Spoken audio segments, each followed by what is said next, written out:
اعوذ باللہ من الشیطان اللعین الرجیم بسم اللہ الرحمن الرحیم الحمد للہ رب العالمین الصلاة والسلام علی اشرف الانبیاء والمرسلین وعلی آلہ الطیبین الطاہرین المعصومین الذین اذہب اللہ عنہم الرجس وطہرہم تطہیرا اما بعد۔ ہماری آپ کے ساتھ گفتگو مرحوم سید علی آغا قاضی طباطبائی رحمۃ اللہ علیہ کے گراں قدر شاگرد مفسر قرآن سید محمد حسین طباطبائی رحمۃ اللہ علیہ کے حالات زندگی، واقعات، حکایات اور کرامات کے باب میں جاری ہے۔ ہم اس مرحلے پر پہنچے کہ مرحوم علامہ طباطبائی رحمۃ اللہ علیہ کے عظیم شاگرد آیت اللہ ابراہیم امینی اس مطلب کو درج کرتے ہیں کہ علامہ طباطبائی واقعاً ایک مظلوم شخصیت تھی، اس کی کسی نے قدر نہیں کی، اور یہی بے قدری ہے کہ جسے ہم علامہ طباطبائی کی زندگی میں مشاہدہ کرتے ہیں کہ ہر کوئی بچہ اٹھ کر علامہ طباطبائی رحمۃ اللہ علیہ پر آسانی سے اعتراض کرنے کی جسارت کرتا ہے، گفتگو کرتا ہے اور علامہ طباطبائی رحمۃ اللہ علیہ کی تحقیر کرتا ہے۔ لہٰذا ہم دیکھتے ہیں کہ علامہ طباطبائی رحمۃ اللہ علیہ جو سنن النبی پر عمل پیرا ہوا کرتے تھے، نہایت ہی چھوٹا امامہ، نہایت ہی چھوٹی سی داڑھی، اور ان چیزوں کو خداوند متعال تک پہنچنے کا ذریعہ نہیں جانتے تھے۔ یعنی اگر آپ عالم ہیں تو آپ کے امامے سے آپ کے علم کا اظہار نہیں ہوگا، آپ کی داڑھی لمبی ہو تو اس سے آپ کے عالم ہونے کا پتہ نہیں چلے گا۔ بسا اوقات لمبی داڑھی والے افراد بھی دیکھے جاتے ہیں اور بڑے امامے والے افراد بھی دیکھے جاتے ہیں جنہیں کچھ آتا جاتا نہیں ہے، اور بسا اوقات ایسے افراد بھی ہیں کہ جن کی داڑھی بہت ہی مختصر ہوتی ہے، امامہ بہت ہی چھوٹا ہوتا ہے، اور مرحوم علامہ طباطبائی جیسی شخصیت ہوتے ہیں، لیکن ایک بہت بڑا سمندر ہوتا ہے معارف کا، خزائن کا، علوم آل محمد کا۔ مرحوم علامہ طباطبائی رحمۃ اللہ علیہ ایک نہایت ہی سادہ شخصیت تھے، یعنی خود گھر کی چیزیں اور وغیرہ اپنی ذات کے لیے کوئی چیز نہیں خریدتے تھے، جو امور تھے وہ اپنے گھر والوں کے سپرد کر رکھے تھے اور وہ ان مسائل کو انجام دیا کرتے تھے۔ خود علامہ طباطبائی تحقیقاتی امور میں مصروف رہا کرتے، راتوں کو 4 5 گھنٹے اگر آپ مطالعہ کر رہے ہیں تو آپ کی زوجہ ہر گھنٹے بعد جا کر آپ کو چائے دے رہی ہے، بغیر اس کے کہ علامہ مطالبہ کریں اور تقاضا کریں، یعنی خود سے اس چیز کا خیال رکھ رہی ہے، اور جب دیکھتی ہے کہ علامہ کو نیند آ رہی ہے تو جا کے تھوڑی سی ان سے گفتگو کر لی تاکہ ان کی نیند برطرف ہو جائے، اور پھر دوبارہ علامہ اپنے مطالعے میں اور اپنی تحقیقات میں مصروف ہو جائیں۔ واقعاً ایسی زوجہ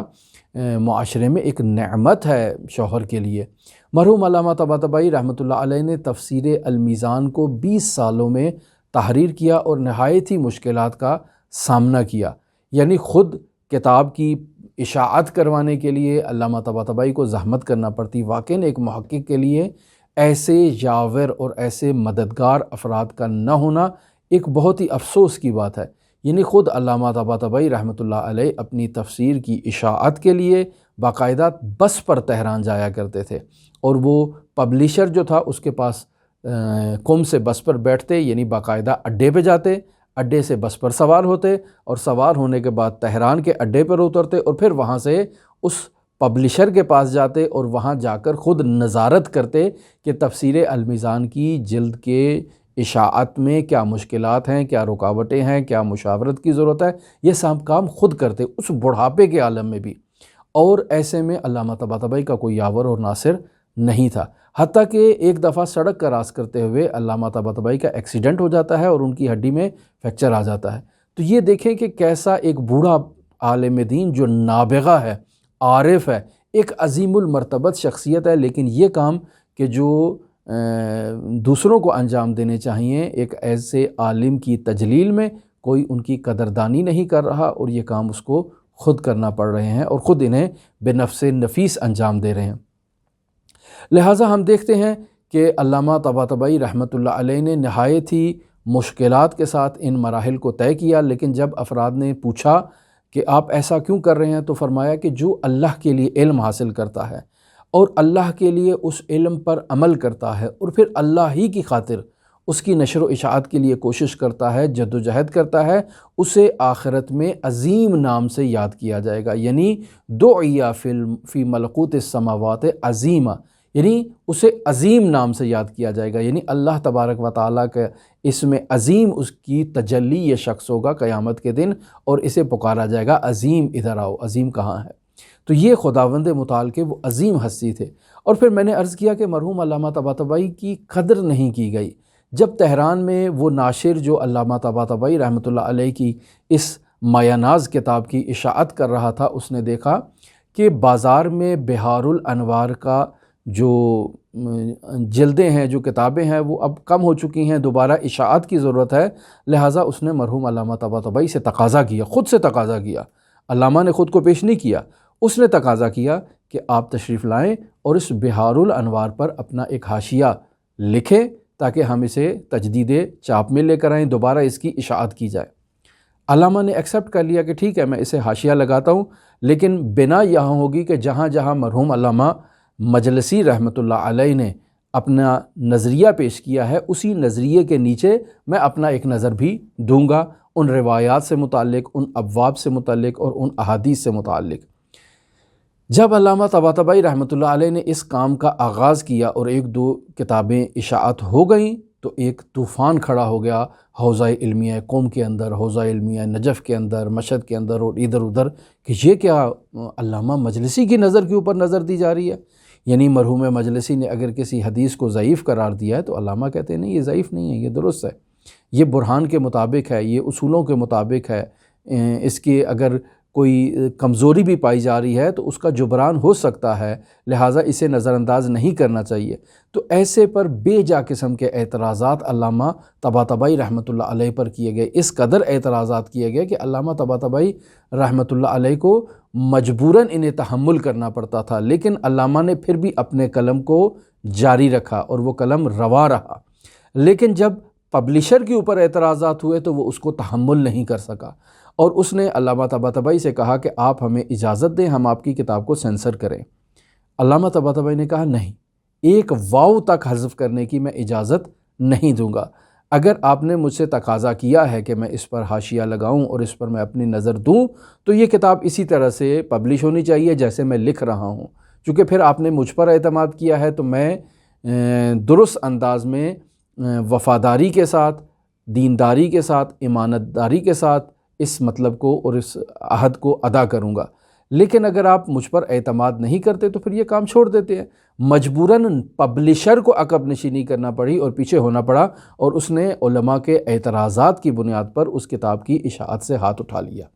نتیجہ کیا نکلا کہ علامہ طباطبائی رحمۃ اللہ علیہ کو بھی جب اشاعت اس کی رک گئی تو ظاہر ہے ایسی نایاب کتاب 110 جلدیں ہیں جس کی اگر اس پہ حاشیہ علامہ طباطبائی جیسا بندہ لکھائے تو بالآخر اس کی کتنی جلدیں بنے گی، اور پھر اس کو چھاپے گا کون، پبلش کون کرے گا؟ تو نتیجہ یہ نکلا کہ علامہ طباطبائی نے بھی اپنے قلم کو روک دیا۔ لیکن علماء کے اعتراضات ختم نہیں ہوئے، اس قدر علماء کو تکالیف پہنچائی گئیں کہ علامہ طباطبائی رحمۃ اللہ علیہ اپنا درس چھوڑ کر زنجان جانے پر مجبور ہو گئے، اور کچھ عرصہ آپ نے زنجان میں جا کر قیام کیا تاکہ علماء تھوڑا سکون کریں اور تھوڑا ان کا جو غصہ ہے وہ تھوڑا کم ہو جائے۔ پھر آپ دیکھیں کہ مرحوم علامہ طباطبائی رحمۃ اللہ علیہ کی زندگی میں ایک نہایت ہی اہم باب یہ بھی ہے کہ جس طرح ان کے مرحوم استاد علی آغا قاضی طباطبائی رحمۃ اللہ علیہ دو طرح کے درس دیا کرتے تھے، ایک عمومی تھا اور ایک ان کا درس خصوصی تھا جو اصحاب سر کے ساتھ ہوتا تھا، جو خاص افراد کے ساتھ ہوتا تھا۔ ایسے علامہ طباطبائی رحمۃ اللہ علیہ کی زندگی میں بھی یہ قاعدہ تھا اور اس سے وہ مستثنیٰ نہیں تھے کہ ان کی زندگی میں بھی خصوصی درس ہوا کرتے تھے، جس میں آغائے حسن زادہ آمولی جیسی شخصیات، آغائے جوادی آمولی جیسی شخصیات، آغائے مصباح یزدی جیسی شخصیات، ایسی شخصیات اس سے استفادہ کرتی تھیں۔ ہر کسی شخص کو ان دروس میں آنے کی اجازت نہیں ہوا کرتی تھی۔ اس میں مختلف کتابوں پر مختلف بحث ہوا کرتی تھی، یعنی کھل کر ہر آدمی کھل کر اظہار نظر کر سکتا ہے، مختلف موضوعات پر کسی قسم کی تنگ نظری نہیں ہے، ایک دوسرے کے ساتھ نہایت ہی ادب و احترام کے ساتھ اس میں گفتگو کی جائے گی اور دوسروں کے نظریات کا احترام کرتے ہوئے بات کی جائے گی۔ تو ایسے میں علامہ طباطبائی رحمۃ اللہ علیہ نے مختلف قسم کی کتابوں کا، خصوصاً اعتقادی کتابیں، خصوصاً احادیث کی ایسی کتابیں جو معمولاً حوزہائے علمیہ میں نہیں پڑھائی جاتی ہیں یا جنہیں ضعیف قرار دے دیا جاتا ہے، جنہیں طرد کر دیا جاتا ہے، ایسی مجموعوں پر تفصیلی علامہ طباطبائی رحمۃ اللہ علیہ نے ان جلسوں میں اور ان نشستوں میں بحث کی۔ ایک اور پہلو جو علامہ طباطبائی کی زندگی میں نہایت حائز اہمیت ہے اور اسے ہم دوسرے علماء کی زندگی میں مشاہدہ نہیں کرتے ہیں، وہ یہ ہے کہ علامہ طباطبائی رحمۃ اللہ علیہ نے مغرب زمین میں موجود جو دانشور ہیں انہوں سے رابطہ قائم کیا، اور یہ ایک نہایت ہی دلچسپ مورد ہے کہ علامہ طباطبائی ان مخفی نشستوں میں جو ہفتے میں 2 مرتبہ ان کے گھر میں یا دوستوں کے گھروں میں منعقد ہوتی تھی، مثلا ایک دفعہ علامہ کے ہو گئی، ایک دفعہ کسی کے، ایک دفعہ کسی کے، اس طرح سے منعقد ہوتی تھی، یہ ایک علامہ طباطبائی کی مصروفیت تھی۔ لیکن مغربی سرزمین میں موجود متفکر افراد، دانشمند افراد، ان سے رابطہ کرنا یہ بہت ضروری تھا۔ خود علامہ طباطبائی لکھتے ہیں کہ جب میں حوزہ علمیہ قم میں آیا تو اس وقت منقولات حوزہ علمیہ میں رائج تھیں، یعنی عقلی علوم حوزہ علمیہ میں موجود نہیں تھے، ان پر کام نہیں ہو رہا تھا۔ یعنی درس تو تھا، مرحوم امام خمینی رحمۃ اللہ علیہ فلسفہ پڑھاتے تھے اور اس کے علاوہ بھی کچھ شخصیات تھیں، لیکن وہ انقلاب فلسفی جو مرحوم علامہ طباطبائی رحمۃ اللہ علیہ نے منعقد کیا، وہ دوسری شخصیات کو یہ موقع میسر نہیں آیا۔ لہٰذا حوزہ قم، حوزہ نجف، حوزہ مشہد ایک فقاہتی حوزہ ہے، یعنی اگر باہر سے مغرب زمین سے ان حوزوں کے اوپر اگر اعتقادات اسلامی پر اعتراض ہو جائے تو یہ حوزہ علمیہ اپنے اعتقادات کا برہان کے ذریعے سے دفاع کرنے پر قادر نہیں تھے۔ جیسے میں پہلے بھی آپ کی خدمت میں بیان کر چکا ہوں کہ جب مرحوم فلسفی رحمۃ اللہ علیہ مرجعیت عظمیٰ آغا بروجردی کے سامنے وہ ساری کتابیں اٹھا کر لے گئے کمیونسٹ کی، اور کہا کہ یہ کتابیں یہاں پر کفریہ کتابیں چھپ رہی ہیں، اب آپ بتائیں ان کا کیا کیا جائے۔ تو پھر مرجعیت عظمیٰ نے پوچھا کہ آپ بتائیں کیا کرنا چاہیے، تو آغا فلسفی نے کہا کہ حوزہ علمیہ میں اعتقادات برہانی کی ضرورت ہے، یعنی فلسفے کے درس ہونے چاہیے یہاں پر۔ تب جا کر مرحوم بروجردی نے کہا کہ آغا علامہ طباطبائی سے کہیں کہ وہ شفا کا درس پڑھائیں، اسوار ملا صدرہ کا درس نہ پڑھائیں۔ لہٰذا علامہ طباطبائی رحمۃ اللہ علیہ جو ایک ابداع فکری کے مالک تھے، ایک جدید تفکر رکھتے تھے اور باقاعدہ برہان کے ذریعے سے وہ دینی مطالب کو برہانی کرتے جا رہے تھے، تو علامہ طباطبائی نے حوزہ علمیہ کو اس انجماد سے، اس نقلی گری سے اور اس منقولات سے باہر نکالا اور برہان کی طرف اسے سوق دی۔ لہٰذا علامہ طباطبائی رحمۃ اللہ علیہ کا تعارف ایک روشن فکر، یہ آج کی اصطلاح روشن فکر ایسا نہیں بلکہ واقعاً دین میں ایک برہانی کیفیت ایجاد کرنے والی شخصیت کے عنوان سے ان کا تعارف ہوا۔ لہٰذا مغرب زمین کے ایک مایہ ناز پروفیسر کوربن، ان کے ساتھ علامہ طباطبائی رحمۃ اللہ علیہ کی باقاعدہ نشستیں ہوئیں اور ان کا تعارف ہوا۔ تعارف بھی کیسے ہوا کہ علامہ طباطبائی رحمۃ اللہ علیہ کو خود سے اشتیاق تھا کہ وہ مغربی زمین میں فلسفیانہ نظریات کا مطالعہ کریں، دیکھیں اور پھر ان کو تعارف کروائیں عرفان سے متعلق، فلسفے سے متعلق، دین سے متعلق۔ کیسے کروایا جا سکتا ہے؟ ہم تو مغرب میں جاتے نہیں ہیں، ہم تو حوزہ علمیہ قم میں بیٹھے ہیں۔ حوزہ علمیہ قم کیسے مغرب زمین میں موجود لوگوں کو اسلام کا تعارف کروائے؟ تو ایسے میں ایک ایسی شخصیت ہنری کوربن جو باقاعدہ فلسفہ اسلامی سے آشنا تھا، اور اس کی آشنائی کیسے ہوئی؟ اس نے باقاعدہ حکمت اشراق نامی کتاب مطالعہ کی، اور اس کتاب کو مطالعہ کرنے سے اس شخص کے اندر ایک تبدیلی رونما ہوئی، ایک اشتیاق برپا ہوا، ایک طوفان کھڑا ہوا کہ جس طوفان کو منجمد کرنے کے لیے اور جس کو مزید درک کرنے کے لیے اسے استاد کی ضرورت تھی، یعنی اندر کی تشنگی اور اندر کی تڑپ اسے استاد کی طرف لے آئی۔ لہٰذا یہ کوربن باقاعدہ تہران یونیورسٹی میں آیا کرتا تھا درس پڑھانے کے لیے اور لیکچرز دینے کے لیے، باہر سے آتا تھا۔ لہٰذا سہروردی کی کتاب پڑھنے کے بعد، حکمت اشراق پڑھنے کے بعد اس کے اندر یہ جذبہ پیدا ہوا کہ یہ آئے اور آ کر اسلام کو نزدیک سے پڑھے۔ اب ایسے میں اس نے واسطے تلاش کرنا شروع کر دیے، رابطے تلاش کرنا شروع کر دیے کہ کوئی ایسا ہو کہ جو اسے متعارف کروائے کسی ایسی شخصیت سے کہ جو اس کے سامنے اسلام کا تعارف کروائے۔ ایسے میں باقاعدہ مرحوم علامہ طباطبائی رحمۃ اللہ علیہ جو اپنے کاموں سے تہران جایا کرتے تھے، یعنی تفسیر المیزان ہے، بحار الانوار ہے، یا اس قسم کی جتنی بھی علامہ کی کتابیں ہیں، ان کی اشاعت کے لیے انہیں تہران جانا پڑتا تھا۔ تو ایسے میں ڈاکٹر جزائری نے علامہ طباطبائی سے رابطہ کیا جو تہران میں پروفیسر تھے۔ انہوں نے کہا کہ فرانسیسی یونیورسٹی کا ایک پروفیسر یہاں پر آیا ہے جس کا نام ہے ہنری کوربن، اور وہ وہاں فرانس سے یہاں پر آتا ہے فلسفہ کی تدریس کے لیے۔ اسے اشتیاق ہے آپ سے ملاقات کرنے کا، کیا آپ اسے وقت دینا مناسب سمجھیں گے؟ تو خود علامہ میں جو مغربی فلسفے کے افکار جاننے کی ایک تڑپ تھی اور اسلام کی اشاعت کا ایک وہ منبع تلاش کر رہے تھے، ایک مبلغ تلاش کر رہے تھے جو مغرب زمین میں، مغرب کی یونیورسٹیوں میں اور باہر کی یونیورسٹیوں میں جا کر اسلام کا تعارف کروائے، ایسے میں ہنری کوربن جیسا بہترین شخص کوئی اور نہیں ہو سکتا ہے کہ جو مغرب میں ایک نامی گرامی فیلسوف کے عنوان سے مشہور ہے، تمام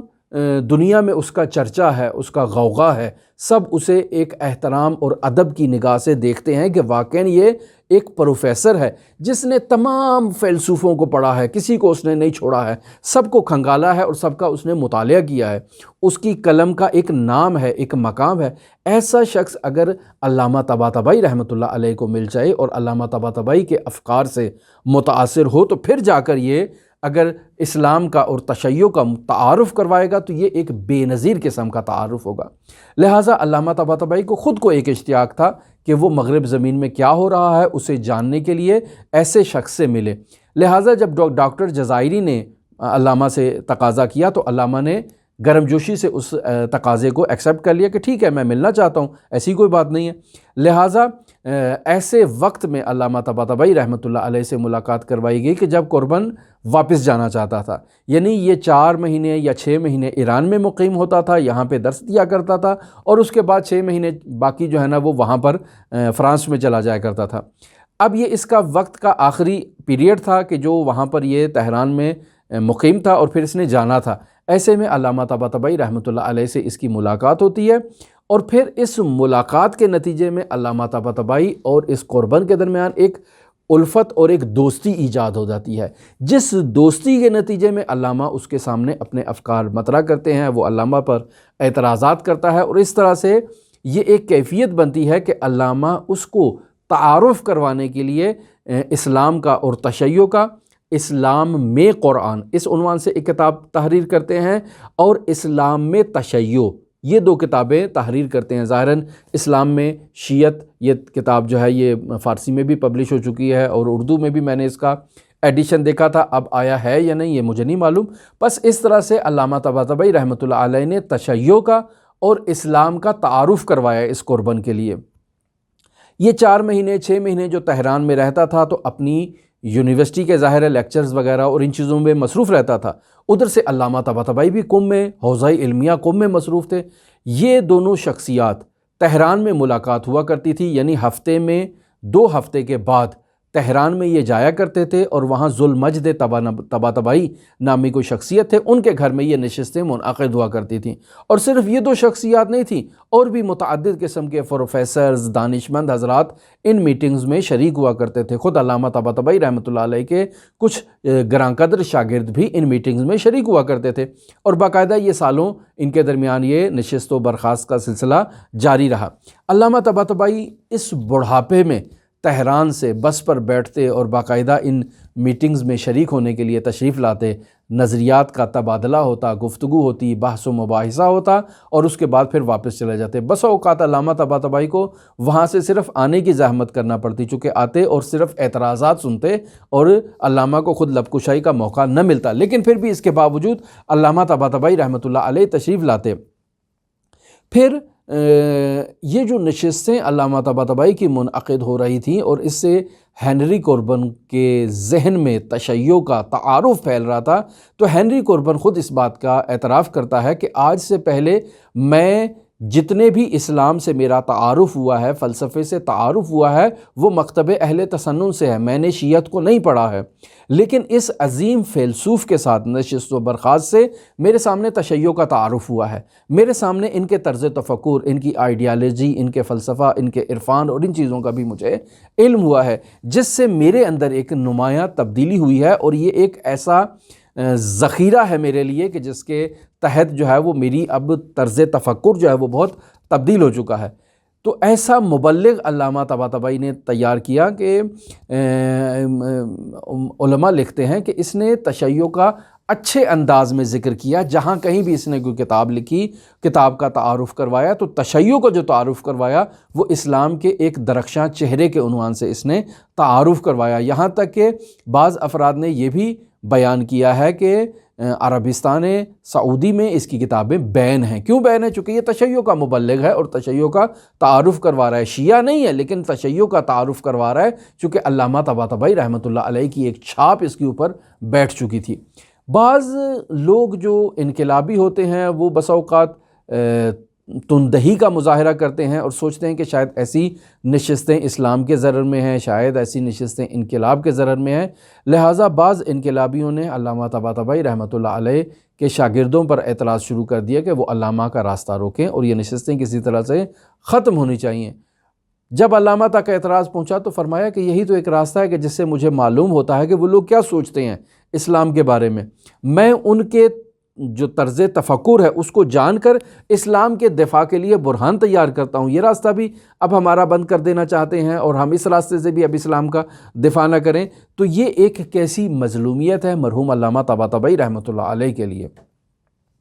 مرحوم علامہ طباطبائی کی زندگی میں ایک اہم پہلو یہ بھی تھا کہ آپ قہار کے انجینئر اور مہندس تھے. یعنی یہی جو اس وقت مدرسہ حجتیہ ہے قوم کے اندر، جہاں ہمارے عزیز طلاب پاکستانی تحصیل علم میں مصروف ہوتے ہیں اور دیگر ممالک کے طلاب بھی اس میں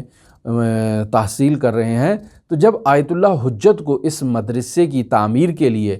کسی انجینئر کی ضرورت تھی تو متعدد انجینئروں نے اپنے نقشے آغائے حجت تک پہنچائے، جسے انہوں نے ایکسیپٹ نہیں کیا، تسلیم ہی نہیں کیا. یعنی ان کے ذوق کے مطابق کوئی نہیں تھا. پھر انہوں نے علامہ طباطبائی رحمۃ اللہ علیہ سے تقاضا کیا کہ آپ اس کے لیے کوئی نقشہ تیار کریں. علامہ طباطبائی بیٹھے، باقاعدہ انہوں نے اس مدرسہ حجتیہ کا یہ جو فعلی نقشہ ہے، جو ابھی فعلی مدرسہ ہے، اس کا انہوں نے نقشہ تیار کیا اور یہ مدرسہ اس پر قائم ہوا. لہٰذا یہ ایک ان کی بہت اچھی ایک یہ خصوصیت تھی. پھر قہار کے شاعر تھے، لیکن آپ نے اپنے شعری ذوق کو ملأ عام پر آنے سے روکا. کیوں؟ چونکہ آپ مفسر تھے. آپ نہیں چاہتے تھے کہ آپ ایک شاعر کے عنوان سے معروف ہوں. جیسے رسول خدا صلی اللہ علیہ وآلہ وسلم شاعر نہیں تھے،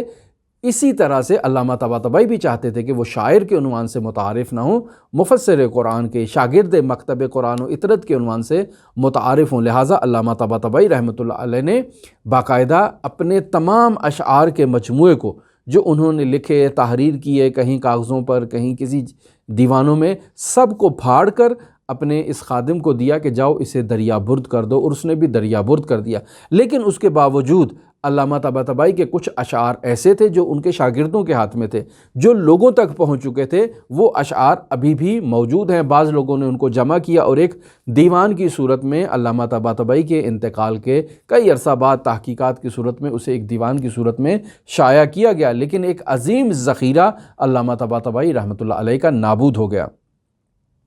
پھر علامہ طباطبائی رحمۃ اللہ علیہ خود ایک ایسی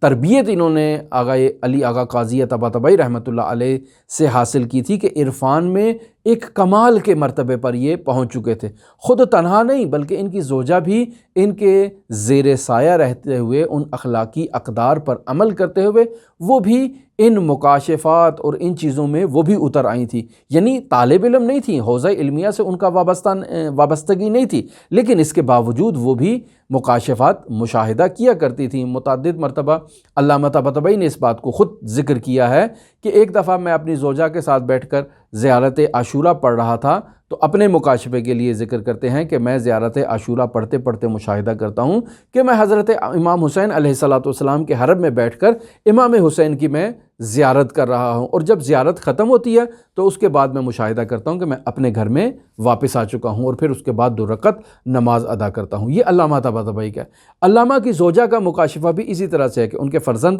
اس بات کو بیان کرتے ہیں کہ میری والدہ عاشورہ کے دن حضرت